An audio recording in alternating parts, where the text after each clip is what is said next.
Okay, here is some tips for how to launch your own practice, and I've jotted everything down.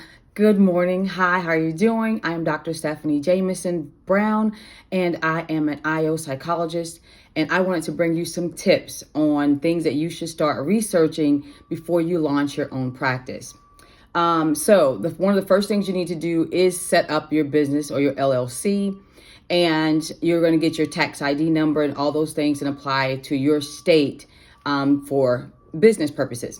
And the next thing you're going to do is you're going to get credentialed.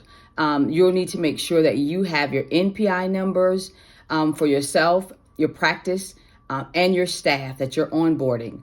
Everyone will need to be credentialed with each of the insurance companies, and the NPI numbers are going to be what ties your practice to their reimbursement system. All right. Number 3, you need to research and apply with the insurance companies. So you need to make sure you know who you want to be reimbursed by, whether it's the commercial end or the Medicaid offices. So you need to research that. You need to look into their reimbursement rates, what it takes to be credentialed with them, and again, what services you are looking to provide for them.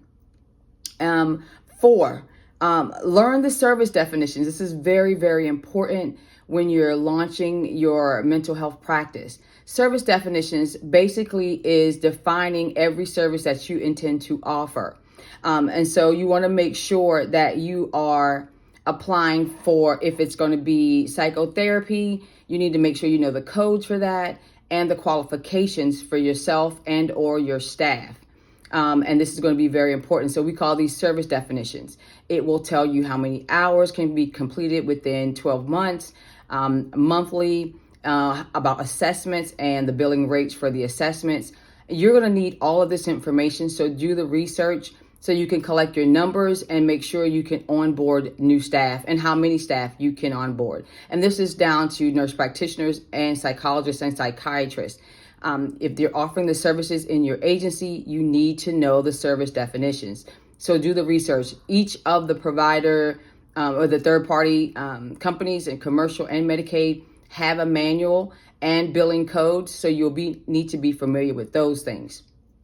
And the 5th thing I'm going to drop for you is you will be applying to each insurance company. Okay, so you're not going to just get an NPI number, launch your practice, and open, unless you're doing cash-based services.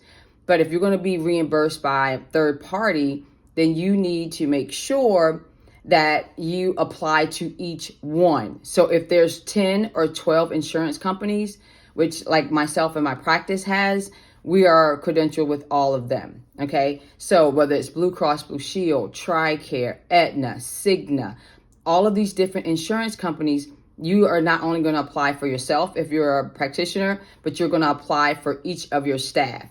If you want more information and more tips on how to launch your business, or you need help, then you can reach out to me. I'm Dr. Stephanie Jamison-Brown, your IO psychologist.